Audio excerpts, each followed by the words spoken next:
Hello दोस्तों, कैसे हैं आप लोग। ठीक चल रही है आप लोग की पढ़ाई। आज हम लोग सामाजिक गतिशीलता पढ़ेंगे। इसके पहले जितने भी टॉपिक थे आपने देखा होगा, लगभग हम लोगों ने भारतीय समाज की अवधारणा, समुदाय, सामाजिक स्तरीकरण, परिस्थिति एवं तथा भूमिका इतना पढ़ लिया हुआ है हम लोगों ने। अब हम लोग पढ़ेंगे सामाजिक गतिशीलता और एवं सामाजिक संस्थाएं।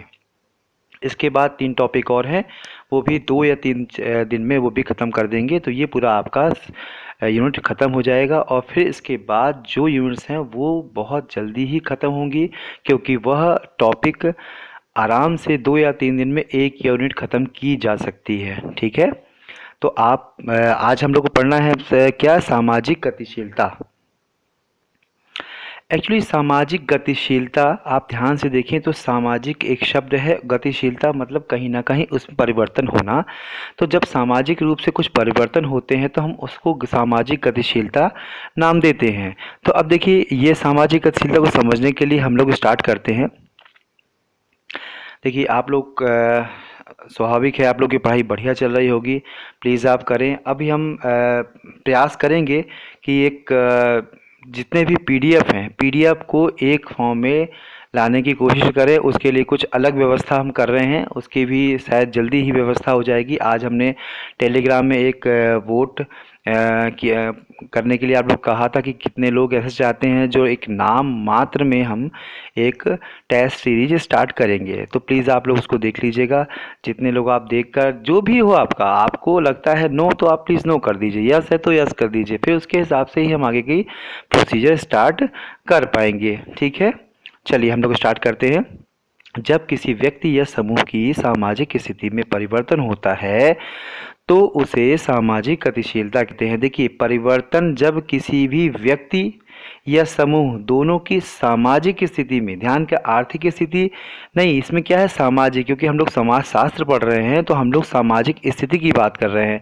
जब सामाजिक स्थिति में परिवर्तन होता है तो यही सामाजिक गतिशीलता कहलाता है। सामाजिक गतिशीलता की परिभाषा में देखें तो एक थिंकर्स महोदय उन्होंने कहा है कि सामाजिक पद में कोई भी परिवर्तन सामाजिक गतिशीलता कहलाता है। सामाजिक पद में परिवर्तन, ध्यान दीजिएगा इस चीज़ का, सामाजिक परिवर्तन कैसे कहलाता है, सामाजिक पद में होने वाला परिवर्तन सामाजिक गतिशीलता है।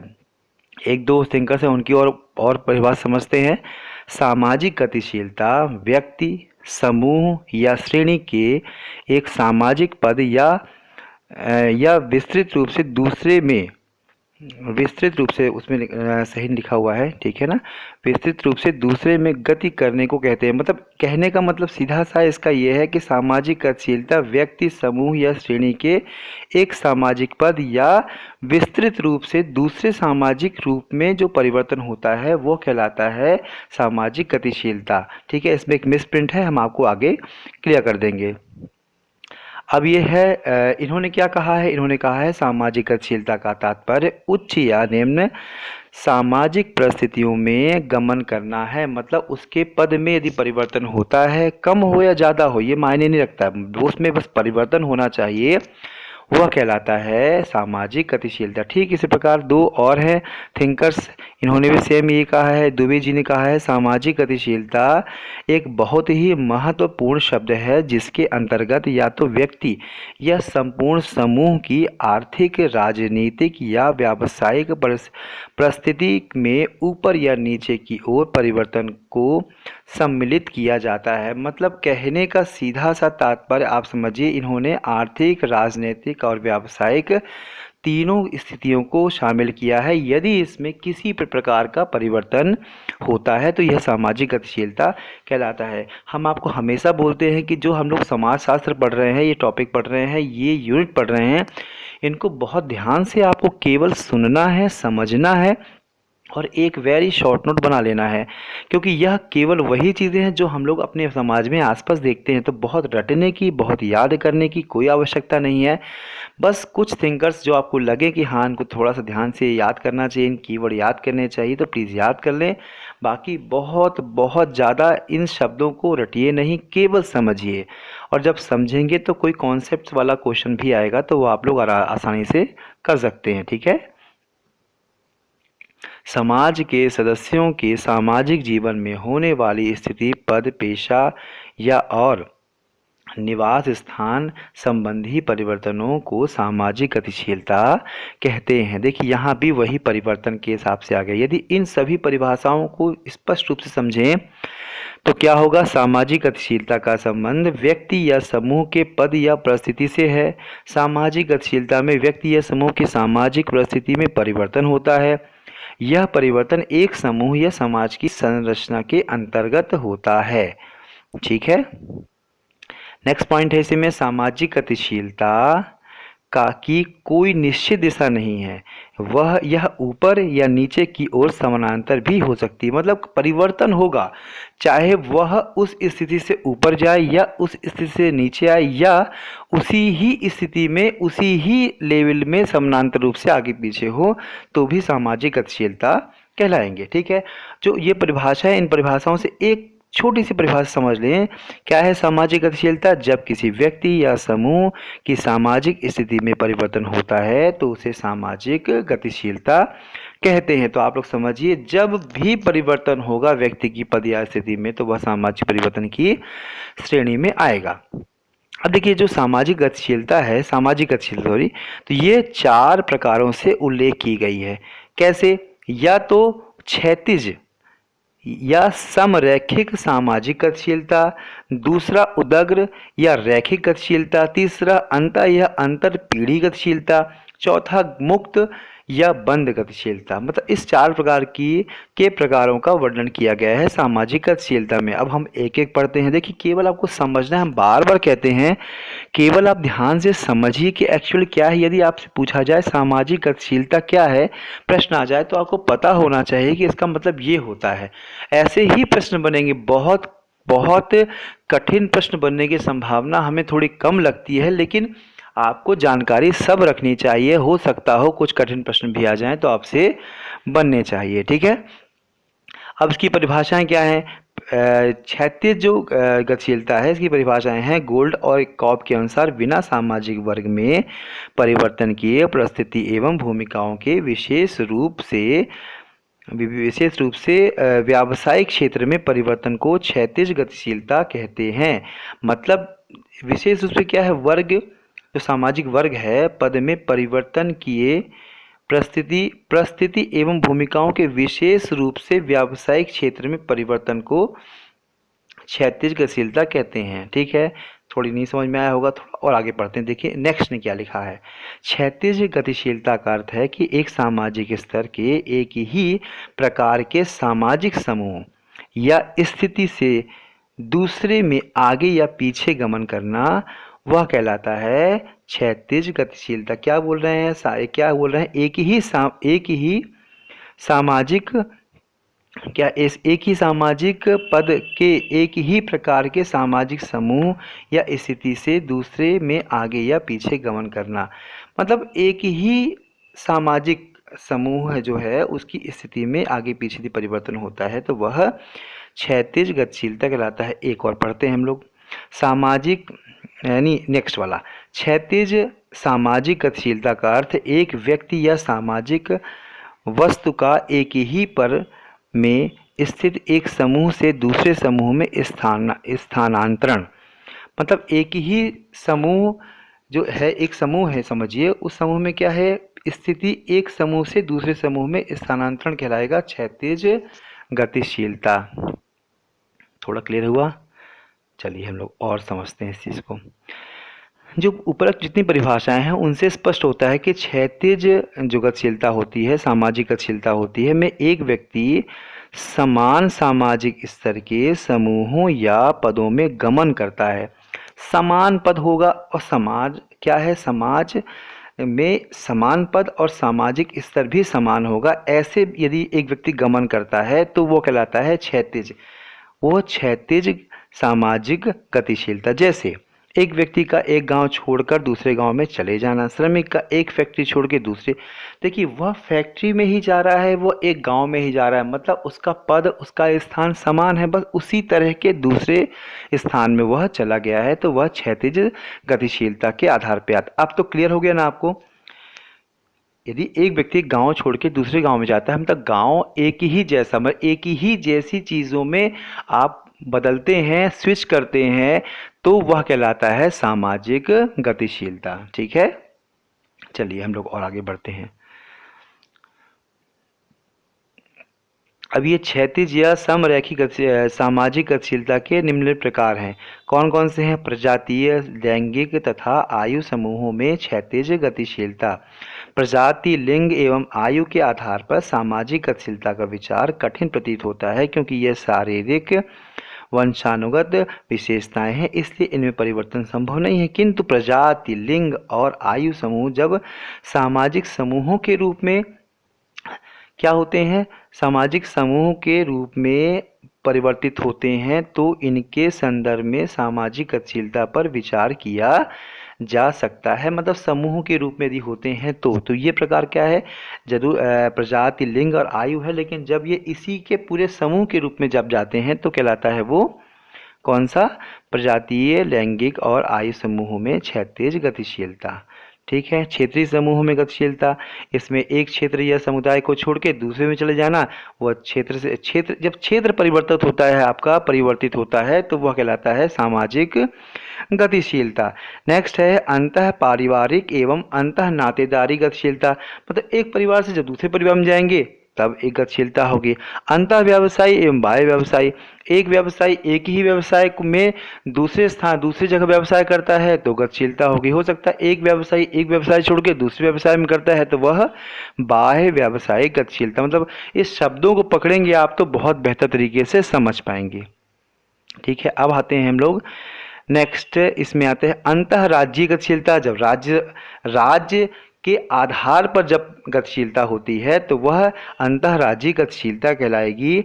मतलब क्या होता है, एक राज्य को छोड़कर दूसरे राज्य में जाकर निवास करने लगता है तो वहाँ की नागरिकता ग्रहण कर लेता है, तो वह अंतः राज्यीय गतिशीलता कहलाएगी। ठीक है। अंतः धार्मिक, मतलब एक धर्म को त्याग कर दूसरे धर्म में चले जाओ तो आप अंतः धार्मिक हो गया। अंतर्दलीय, एक दलीय को छोड़कर दूसरे दल में आ जाओ। अंतर्राष्ट्रीय गतिशीलता, एक राष्ट्र को छोड़ के दूसरे राष्ट्र में आ जाओ तो यह अंतर्राष्ट्रीय गतिशीलता होगी। क्लियर हो गया ना? मतलब क्षेत्रीय क्लियर हो गई आपको? क्षेत्रीय क्या होती है, मतलब जब क्षेत्र में परिवर्तन होता है तो वह क्षेत्रीय गतिशीलता है। ओवरऑल क्लियर हुआ? सामाजिक गतिशीलता मतलब पद या उसकी स्थिति में यदि परिवर्तन होता है तो सामाजिक गतिशीलता है, और सामाजिक गतिशीलता में यदि क्षेत्र परिवर्तन होता है तो वह एक पहला प्रकार है क्षेत्रीय गतिशीलता का। अब नेक्स्ट होता है उदग्र या रैखिक सामाजिक गतिशीलता। इसमें क्या क्या है? एक विद्वान कहते हैं यदि किसी परिस्थिति या भूमिका में ऐसा परिवर्तन जिसमें सामाजिक वर्ग में भी परिवर्तन सम्मिलित हो तो उसे उदग्र या रैखिक गतिशीलता कहते हैं, जिसके उपवर्ग के में ऊपर एवं नीचे की ओर गतिशीलता सम्मिलित है। मतलब जब वर्ग का परिवर्तन होता है तब ऐसे क्या कहलाते हैं, ये उदग्र सामाजिक गतिशीलता। सेम ऐसे ही है, एक सामाजिक स्तर से दूसरे में ऊपर या नीचे की ओर गमन करना उदग्र सामाजिक गतिशीलता कहलाती है। ठीक है, इन्होंने भी सेम कहा है। अब हम इनकी जो परिभाषाएं हैं, इन परिभाषाओं के आधार पर समझते हैं क्या है। उदग्र या रैखिक सामाजिक गतिशीलता में व्यक्ति या समूह एक सामाजिक स्तर से दूसरे सामाजिक स्तर में चले जाते हैं, तो यह सामाजिक स्तर जब परिवर्तित होता है, ऊंचा या नीचा होता है, तब वह कहलाता है उदग्र। पहला कौन सा था? क्षैतिज, मतलब जब क्षेत्र से परिवर्तन होता था तो क्षेत्र के आधार पर पहला हम लोग प्रकार पढ़ लिए सामाजिक गतिशीलता का। जब उदग्र मतलब क्या होता है, जब उसी सामाजिक स्त्रीगण के जब हम ऊपर या नीचे, सामाजिक स्तर जब आपका परिवर्तित होता है या तो ऊपर होगा या नीचे होगा। ठीक है, इसमें भी क्या है, दो प्रकार बता दिए गए हैं, ऊर्ध्वगामी और अधोगामी। मतलब जब ऊपर की तरफ होगा तो ऊर्ध्वगामी होगा, जब नीचे की तरफ होगा तो अधोगामी होगा। क्लियर हो गया ना? बहुत समझना, ध्यान से बस समझना और इसके अलावा कुछ नहीं करना है आपको। ठीक है, अब देखिए जो ऊर्ध्वगामी है इसके बहुत सारे बताएं। जब ऊपर जाता है व्यक्ति, मतलब बढ़ता है, उनकी स्थिति अच्छी होती है, तब क्या होता है, क्यों होता है वो? इसलिए होता है कि अप्रवास, मतलब कहीं यहाँ से वहाँ एक स्थान से दूसरे स्थान जाते हैं बड़े बड़े लोग। दूसरा क्या, उच्च वर्ग में कम प्रजनन क्षमता। क्यों कम प्रजनन? सभी समाजों में उच्च वर्ग में आपने देखा होगा जो बड़े बड़े लोग हैं उनमें अक्सर उनके एक लड़का या एक लड़की होती है। जो निम्न वर्ग के लोग होते हैं, गरीब होते हैं या ऐसे होते, सामान्यतः ऐसा नहीं कि सभी में, उनके यहाँ 2 बच्चे 3 बच्चे, मतलब कहीं ना कहीं संख्या जाती है, ज़्यादा जाती है, ज़्यादा हो जाती है। तो इसमें क्या, सभी समाजों में उच्च वर्ग के लोगों की संख्या कम होती है तथा उनमें प्रजनन क्षमता भी कम होती है। इसलिए उसकी पूर्ति के लिए उसमें निम्न वर्ग के व्यक्ति समय समय पर सम्मिलित होते रहते हैं। इससे उनकी सामाजिक स्थिति ऊंची उठ जाती है। मतलब इसमें भी यही स्थिति है, प्रजनन क्षमता के आधार पर भी हम लोग समझ सकते हैं इसको। ठीक है, फिर संघर्ष है, संघर्ष भी होगा। जो संघर्ष होगा, बड़े बड़े लोग जो संघर्ष जीतेंगे ऊपर जाएंगे, जो नहीं जीत पाएंगे नीचे आएंगे। अवसर की उपलब्धता, देखिए शब्दों को ध्यान दीजिए, उस जो लाइन 3 लिखी है उनके आधार की जगह यदि आप शब्दों पर बहुत ध्यान देंगे फिर आप लाइन पढ़ेंगे तो आपको बहुत बेहतर तरीके से समझ में आएगा। अवसर की उपलब्धि, जब समाज में शिक्षा प्राप्त करने तथा व्यवसाय एवं कार्यों में योग्यता बढ़ने के अवसर उपलब्ध होते हैं, तब भी लोग अपने गुणों योग्यता के आधार पर ऊपर पहुंच जाते हैं। मतलब एक अच्छा पढ़ने वाला व्यक्ति गरीब ही होगा, शायद वो आईएएस बन जाए, तो वो भी उसका क्या हो गया, वो अपनी योग्यता के आधार पर ऊपर की स्थिति प्राप्त की ना। इसलिए समानता और विषमता के प्रतिमान, मतलब कुछ समानता होगी, हर प्रकार समानता होगी, चाहे रंग के आधार पर, धर्म के आधार पर, शिक्षा के आधार पर, बहुत सारी समानताएं असमानताएं हैं जिसके आधार पर भी जो ऊपर और नीचे में वर्गीकरण किया जा सकता है। ठीक है, अब इसमें भी जो दिया हुआ सिद्धांत दिए हुए हैं, सोरोकिन ने उदग्र गतिशीलता के निम्नांकित सामान्य सिद्धांतों का उल्लेख किया है। सामान्य सिद्धांत किए हैं, ऐसा शायद ही ऐसा कोई समाज है जो पूर्णतः बंद हो, मतलब कहीं ना कहीं उसमें किसी प्रकार का लेन देन ना हो, मतलब परिवर्तन ना हो। परिवर्तन चाहे वो एक प्रकार से आप समझें पॉजिटिव हो चाहे नेगेटिव, दोनों की स्थिति में ऐसा कोई समाज शायद ही हो जिसमें परिवर्तन, या तो समाज ऊपर की तरफ जाएगा या समाज नीचे की तरफ। एक स्थिरता बिल्कुल एक जैसा होना बड़ा ही मुश्किल है। ठीक है, ऐसा कोई भी समाज नहीं है उसमें उदग्र सामाजिक गतिशीलता, सेम वही चीज़ बताई गई है जो अभी हम लोगों ने अपन ने पढ़ी हुई है। तो कोई खास नहीं, बस हमने केवल एक नोट्स की तरह लिखे हैं कि यदि आप पढ़ना हो तो आप उसको पढ़ सकते हैं जब भी आपके पास अवेलेबल होगा। ठीक है, अब देखिए सोरोकिन ने सामाजिक आर्थिक और राजनीतिक क्षेत्र में उदग्र सामाजिक गतिशीलता के लिए निम्नलिखित स्रोतों का उल्लेख, मतलब जब ऊपर की तरफ कोई जा रहा है तो कैसे जाएगा। सेना है, देखो सेना में क्या होगा, बहुत से ऐसे लोग हैं, अचानक कभी युद्ध होता है तो बहुत से ऐसे साहसी लोग होते हैं, उनकी भर्ती होती है, अचानक वो सेना में आ गए, मतलब उनकी स्थिति थोड़ी बेहतर हो गई। देखा है ना आपने, ऐसा होता है। अब क्या है, धार्मिक संस्था क्या है, बहुत से जिन समाजों में धर्म का अधिक महत्व है वहाँ धर्म सामाजिक गतिशीलता को बढ़ावा देता है, मतलब धीमे धीमे वह स्थिति उन व्यक्तियों की बढ़ाने लगता है। यह भी सामाजिक गतिशीलता का एक महत्वपूर्ण शब्द मान सकते हैं। स्कूल भी है, वहाँ भी शिक्षण प्रशिक्षण है जिससे व्यक्ति आगे बढ़ सकता है। राजनीतिक संस्थाएं भी हैं, आज व्यक्ति बहुत छोटा है, कल हो सकता हो बहुत बड़ा हो और भविष्य में एक बहुत बड़े पद में भी हो सकता है। ठीक है, व्यावसायिक संगठन बहुत सारे हैं जिसमें वह व्यक्ति धीमे धीमे कार्य करके बहुत आगे बढ़ सकता है। जैसे हमारे यहाँ भारत में ही देख लीजिए, जो धीरू भाई अंबानी है, धीरू भाई अंबानी बहुत छोटे से कारोबार किया था, लेकिन उनके पुत्र ने काफ़ी अच्छा काम किया और बहुत मेहनत की और आज वह भारत के सबसे अमीर व्यक्तियों में से गिने जाते हैं। अमीर व्यक्ति हैं, नंबर 1 है वो, और काफ़ी सालों से नंबर 1 है। तो इसका मतलब ये कि वो किसी व्यावसायिक संगठन के आधार पर उन्होंने प्रयास किया था, अपना खुद का संगठन बनाया, प्रयास, और ऐसे करते करते बहुत आगे तक गए वो। संपत्ति उत्पादक संगठन, बहुत सारी संपत्ति ऐसी चीज़ें जिसमें से क्या होता है, चाय बागान हो गया, मिल हो गए, कारखाने ऐसे बहुत से हों जहाँ पे धीमे धीमे कार्य कोई करता है, वो छोटी पोस्ट में होता है, उससे बड़ी होता है, उससे बड़ी होता है, मतलब उसके स्थिति और स्तर में यदि परिवर्तन होता है तो वह इस श्रेणी में आता है। परिवार, सामाजिक परिस्थिति जो है उसमें क्या है, इस बात पर भी निर्भर है कि व्यक्ति ने किस परिवार में जन्म लिया है। मतलब परिवार का तो आप समझ सकते हैं, परिवार तो होगा ही होगा।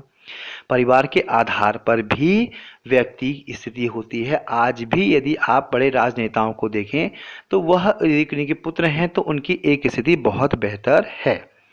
2 हमने प्रकार पढ़ लिए। ठीक है, सामाजिक गतिशीलता के दो प्रकार पढ़े हैं। पहला प्रकार कौन सा पढ़ा था, याद है आपको? प्लीज़ कमेंट्स कीजिएगा। दूसरा प्रकार कौन सा है जो अभी हमने पढ़ा है? और तीसरा प्रकार कौन सा अब हम पढ़ रहे हैं, ये अंतः तथा अंतर पीढ़ी गतिशीलता। पीढ़ी को आधार कर जब गतिशीलता होती है दो प्रकार से होती है, अंतर पीढ़ी, एक अंतः पीढ़ी। अंतर पीढ़ी क्या होती है? पीढ़ी शब्द में क्या होता है, जब एक पीढ़ी से दूसरी पीढ़ी में कोई चीज़। अंतर पीढ़ी मतलब होता है उसमें कई विभिन्न पीढ़ियों द्वारा यह चीज़ परिवर्तित होती है या आगे ये गतिशीलता बढ़ती है, तो उसमें क्या है, एक पीढ़ी में धारण किए गए पद को त्याग कर दूसरी पीढ़ी के पदों को ग्रहण करना, यह अंतर पीढ़ी कहलाएगी। मतलब जब एक पीढ़ी से आप दूसरी पीढ़ी में जाएंगे, चाहे परिवर्तन होगा, अच्छा होगा, बुरा होगा, खराब होगा, ये नहीं, लेकिन परिवर्तन होगा, गतिशीलता आएगी, तो वह सामाजिक गतिशीलता अंतर पीढ़ी कहलाएगी। और अंतर पीढ़ी जब एक ही पीढ़ी में जब आप रहकर छोटा या बड़ा काम करेंगे, जैसे एक पीढ़ी है, एक पीढ़ी में क्या है, एक ही व्यक्ति बहुत गरीब है और उसने ही अपने जीवन काल में बहुत अच्छा काम किया और बहुत ऊंचे स्थान तक गया, तो वह क्या है, एक ही पीढ़ी में काम किया। जब कई पीढ़ियां लग जाती हैं तो वह होती है अंतर पीढ़ी। क्लियर हो गया आपको?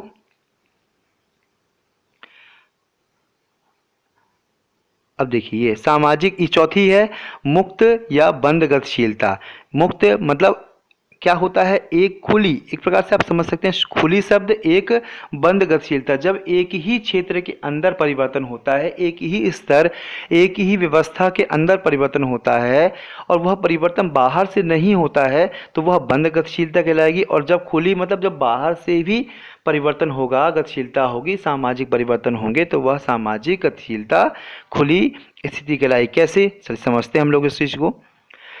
इस प्रकार की गतिशीलता वाले समाजों में विभिन्न स्तर समूहों की सदस्यता का आधार जन्म या आनुवंशिकता न होकर व्यक्ति के गुण, योग्यता एवं उपलब्धियां होती हैं। इसमें क्या होता है, देखिए, यदि खुली गतिशीलता मतलब ये है, आप देख रहे हैं कि बाहर से मतलब ये है कि यदि आप में बहुत अच्छे गुण हैं तो आप उस समाज, उस स्तर से ऊंचा उठेंगे और उस सीमा को छोड़ते हुए, क्रॉस करते हुए आप आगे चले जाएंगे, तो यह एक खुली गतिशीलता कहलाएगी।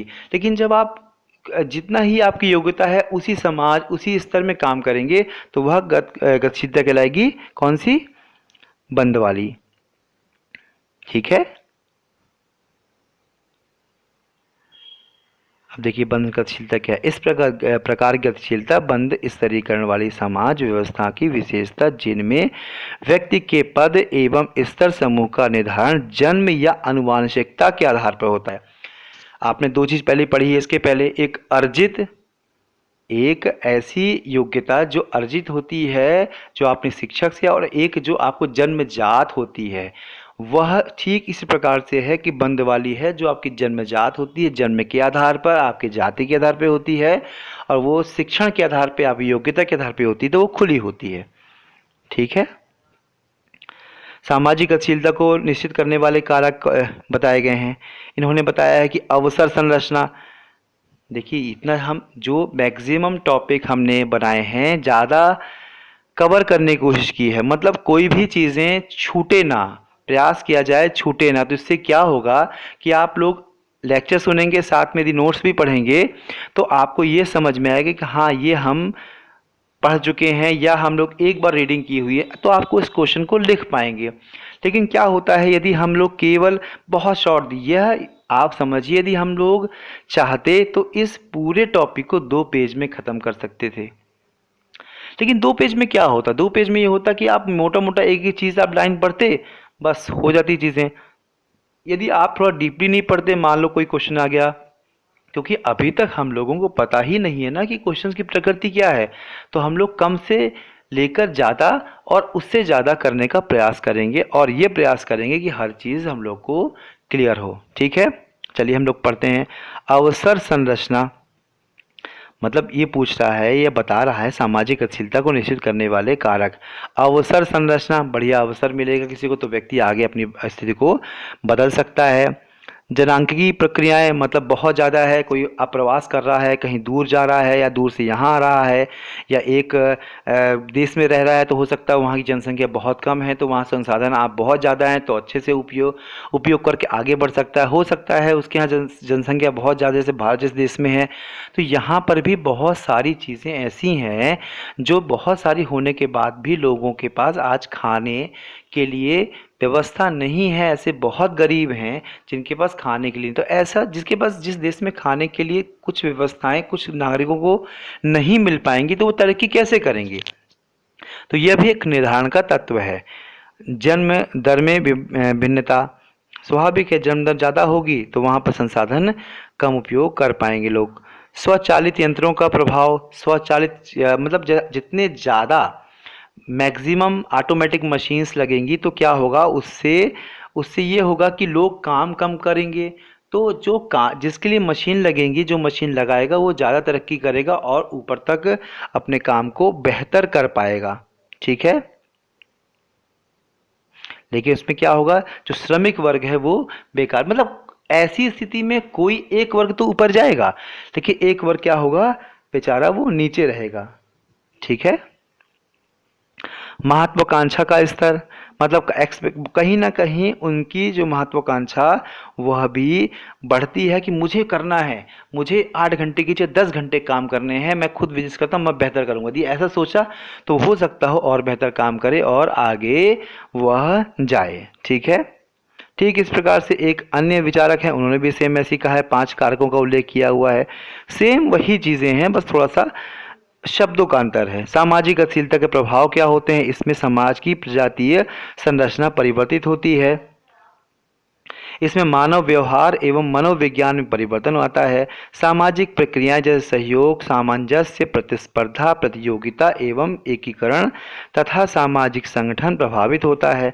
मतलब कहने का मतलब किसी भी प्रकार से आप ये समझे, समाज में स्तर और उनकी स्थिति में जो परिवर्तन होता है वही पूरा सामाजिक गतिशीलता कहलाती है। सामाजिक गतिशीलता बीमारियों एवं नसों के टूटने के लिए उत्तरदायी, मतलब बीमारियों नसों का मतलब कहने का मतलब इसका सीधा सा है कि गतिशीलता जब आएगी तो वह समाज में, समाज की जो नसें होंगी, समाज की जो बीमारियां होंगी, या तो उसको दूर करेंगी या तो उसे बढ़ाएंगी। मतलब एक परिवर्तन जरूर होगा। कैसे होगा, सामाजिक संगठनों पर प्रभाव हो सकता है, सामाजिक जो संगठन है उनका पॉजिटिव प्रभाव पड़े और किसी में नेगेटिव प्रभाव पड़े।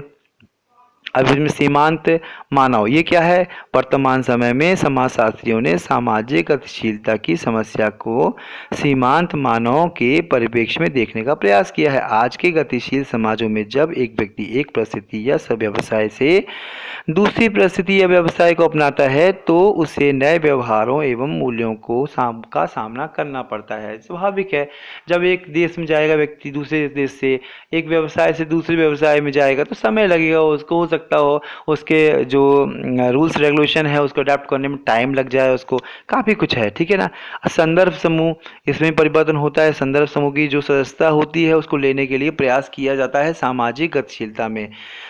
ठीक है, नेक्स्ट है मनोवैज्ञानिक प्रभाव। इसमें भी माइंडली रूप से प्रभाव पड़ता है कि हम आगे बढ़ें और आगे जाएं, कुछ करें। सामाजिक गतिशीलता, सामाजिक परिवर्तन, सामाजिक गतिशीलता और सामाजिक परिवर्तन, सामाजिक गतिशीलता और सामाजिक परिवर्तन की सामान्य एवं विस्तृत प्रक्रिया का ही अंग है। देखिए, जो सामाजिक गतिशीलता सामाजिक परिवर्तन की सामान्य एवं विस्तृत प्रक्रिया का अंग है। इसका मतलब ये कि जो सामाजिक परिवर्तन बहुत बड़ा है और उसका एक अंग है सामाजिक गतिशीलता। ठीक है, क्लियर हो गया, बस इसमें इतना ही है, ज़्यादा कुछ नहीं है। अब इसमें जो अंतर है दोनों के, इस एक्चुअली ये हमारे सिलेबस में इस टॉपिक को नहीं, लेकिन हमने नोट्स में बनाने के लिए आप में लगा दिया है कि आप शायद पढ़ना चाहें तो कोई चीज़ दिमाग में नहीं रहे कि हमने ये पढ़ा नहीं है, क्योंकि हमने बहुत सारी बुक्स में देखा, बहुत जगह ये टॉपिक था, इसलिए इसको हमने डाल दिया। बाकी कुछ सेम आपको कॉन्सेप्ट क्लियर करनी है जो कॉन्सेप्ट लिखी हुई है। ठीक है,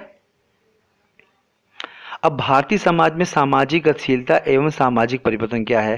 क्षैतिज गतिशीलता, सेम जो गतिशीलता है हम लोग वही भारतीय समाज के संदर्भ में दी है। इसको कुछ नहीं, आपको केवल जो आप आसपास समाज देखते हैं वही है। रैखिक गतिशीलता हो गई कि यहाँ कैसे होता है, यदि आप ध्यान से देखो। हाँ, अब हम लोग मेन आते हैं संस्था में। ये सामाजिक गतिशीलता क्लियर हो गई है आप लोगों को। काफ़ी ज़्यादा हमने टॉपिक बनाया था इसमें समझने के लिए, इसलिए प्लीज़ आप लोग ध्यान से करिए क्योंकि टॉपिक बड़ा अच्छा है। इसलिए आप जितना ज़्यादा पढ़ेंगे समझेंगे और उतना ही आपको क्लियर होगा। अब संस्था क्या है। संस्था में दो प्रकार के हित होते हैं, सामान्य हित एवं विशिष्ट हित। बहुत ध्यान से पढ़िएगा, संस्था से एक या दो क्वेश्चन जरूर आएंगे संस्था से, ठीक है। सामान्य हित क्या है। सामान्य हित सामान्य आवश्यकताओं की पूर्ति करते हैं, जबकि विशिष्ट हित में किसी विशिष्ट आवश्यकता की पूर्ति की जाती है। समझ रहे हैं। इन विशिष्ट आवश्यकताओं की पूर्ति के लिए समिति का निर्माण किया जाता है। इन समितियों के द्वारा उद्देश्यों की प्राप्ति तभी संभव है जबकि समिति का संचालन एक व्यवस्था के द्वारा हो। कुछ नियम और प्रणालियों को अपनाया जाता है। समिति की इन कार्य प्रणालियों और नियमों को संस्था कहते हैं।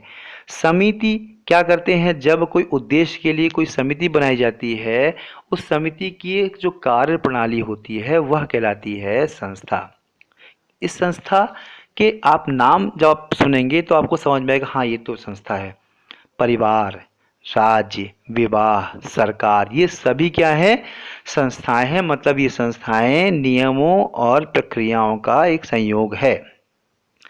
जब समिति बनाते हैं तब ये सामान्य कार्य व्यापार के संचालन तथा सदस्यों के परस्पर नियमन के लिए नियम और कार्य प्रणालियां भी बनाते हैं। यही नियम संस्थाएं हैं। जब कोई नियम बनाते हैं किसी समिति के आधार पर कोई कार्य पूर्ण करने के लिए, तो वो कहलाता है, क्या कहलाता है, वो कहलाता है आपका संस्था। अब संस्था का अर्थ और अच्छे समझते हैं क्योंकि अभी आपको समझ में आ गया क्या है, नहीं आया समझ में। अच्छा ये बताइए आप लोग प्लीज़ इस बात को कमेंट्स कीजिएगा कि ऐसे जितने भी हमारे वीडियोस आते हैं उन वीडियोस में आपको क्या समझ में पूरा आ रहा है, नहीं आ रहा है तो क्या कोई दिक्कत आती है बीच में, क्या आपको किसी और प्रकार की सहायता चाहिए कि लगता है कि हाँ हमें कुछ कन्फ्यूज़न हो रही है, किसी शब्द में दिक्कत हो रही है, कभी कोई टॉपिक में दिक्कत होती है, या जैसा भी है, क्या आपको ऐसा लगता है, प्लीज़ अपनी जो प्रॉब्लम्स को हमें ज़रूर कमेंट्स कीजिएगा। कमेंट्स कर सकते हैं आप, व्हाट्सएप पे मैसेज कर सकते हैं आप, टेलीग्राम मैसेज कर सकते हैं आप, अपनी सुविधा के अनुसार जैसा उचित समझें वैसा कीजिए। यदि आपको किसी भी प्रकार का ये लगता है आप सीरियस हैं एग्ज़ाम को लेकर और आपको लगता है कि नहीं मुझे लगता है कि हाँ ये समस्या आ रही है, प्लीज़ आप ज़रूर शेयर कीजिए, ठीक है। देखिए पढ़ते हैं आगे हम लोग। मानव के कुछ सामान्य हित तथा कुछ विशेष हित होते हैं। वही हमने बताया आपको, विशेष हितों की पूर्ति के लिए बनाए गए संगठनों को समिति कहते हैं। जब जो संगठन होता है वो समिति कहलाता है और उस संगठन के जो नियम होते हैं वो कहलाते हैं क्या, आपकी संस्था। इन विशेष उद्देश्यों या हितों को कार्य रूप में परिणत करने के लिए जो साधन, तौर तरीके, विधियां, प्रणालियां आदि उपयोग में लाई जाती हैं उन्हें संस्था कहा जाता है। संस्था की परिभाषा को और पढ़ते हैं हम लोग। आप समझ रहे हैं ना, ये नियम है, संस्था नियम है, ना कि कोई इंस्टीट्यूशन। यदि हम लोग जनरली क्या करते हैं, एक इंस्टीट्यूशन बोलते हैं इंस्टीट्यूशन, लेकिन समाज शास्त्र की भाषा में यह नियम है। उन नियमों के आधार पर ही उसका निर्माण हुआ है। क्या क्या है, एक जो थिंकर उन्होंने बताया कि एक सामाजिक संस्था समाज का वह ढांचा होता है जो मुख्य रूप से सुव्यवस्थित विधियों के द्वारा व्यक्तियों की जरूरतों की पूर्ति के लिए संगठित किया जाता है। मतलब क्या है ये, एक सामाजिक संस्था, शब्द को गौर कीजिएगा, सामाजिक संस्था समाज का वह ढांचा है, स्ट्रक्चर है जो मुख्य रूप से सुव्यवस्थित विधियों के द्वारा व्यक्तियों की ज़रूरतों की पूर्ति के लिए संगठित किया जाता है। मैकाइवर पेज ने क्या कहा है, संस्था कार्य प्रणालियों के स्थापित स्वरूप या दशा को कहते हैं जो समूह की सामूहिक क्रियाओं की विशेषता है। अभी भी आप समझ गए ना, इसमें क्या है, कार्य प्रणाली, नियम, इनको ही संस्था कह रहे हैं। एक संस्था अन्य रीतियां या रूढ़ियों का एक ऐसा समूह है जो कुछ मानवीय उद्देश्यों की, देखो इसमें मानवीय उद्देश्य भी होता है, कुछ रीतियां भी होती हैं और यह नियम है, ये सब कहलाते हैं संस्था। संस्थाएं सामान्य जनता में पाई जाने वाली विचार करने की स्थिर आदतें हैं। अब संस्था कार्य क्या है समझते हैं। सामाजिक नियंत्रणों के साधनों की व्यवस्था। संस्थाएं विधियों एवं कार्य प्रणालियों का समूह होती हैं। ये समाज में व्यक्ति के व्यवहार को निर्देशित एवं नियंत्रित करती हैं। देखो सभी समाज के जो व्यक्ति होते हैं, व्यक्तियों के व्यवहार को नियंत्रित या उनके कार्य प्रणाली को नियंत्रित करने के लिए संस्था बहुत महत्वपूर्ण है। संस्था के पीछे समाज की अभिमति होती है, मतलब जो भी नियम होते हैं वो समाज के द्वारा अप्रूव्ड होते हैं। वो संस्था नियमों का के लिए जो बनाई जाती है, वो जो नियम होते हैं संस्था के रूप में, वो समाज के द्वारा अप्रूव्ड होते हैं और यह सामाजिक नियंत्रण का भी कार्य करती है। संस्था व्यक्ति के को कार्य एवं पद प्रदान करती है। व्यवस्थित कार्य प्रणाली के रूप में संस्था व्यक्ति के पद या कार्यों को भी निश्चित करती है। मतलब कहने का मतलब ये है, जैसे विवाह एक संस्था है जो पति व पत्नी को केवल यौन संबंधों की स्वीकृति ही नहीं देती, बल्कि पति व पत्नी के स्वयं उन्हें सामाजिक स्थिति भी प्रदान करती है। एक सामाजिक किसी पति और पत्नी मतलब एक परिवार उत्पत्ति के लिए जो व्यवस्था देती हैं, यौन संबंधों की स्वीकृति देती हैं, वो तो है ही, साथ में उनकी एक सामाजिक स्थिति भी प्रदान करती है परिवार के रूप में। ठीक है, साथ ही समूह की मान्यताओं के अनुसार उनकी जिम्मेदारी भी निर्धारित होती है, मतलब बहुत सारी रिस्पॉन्सिबिलिटीज़ भी आती हैं। संस्था बहुत महत्वपूर्ण है, ध्यान समझिएगा। मानव आवश्यकताओं की पूर्ति। संस्था का सबसे महत्वपूर्ण कार्य मानव आवश्यकताओं की पूर्ति करना है। संस्था का विकास ही किसी न किसी आवश्यकता की पूर्ति के लिए हुआ है, जैसे यौन संबंधी आवश्यकताओं की पूर्ति के लिए विवाह की संस्था स्थापना।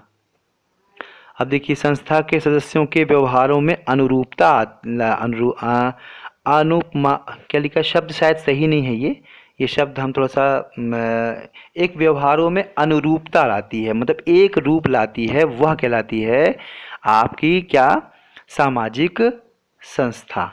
ठीक है, सेम यही चीज़ है।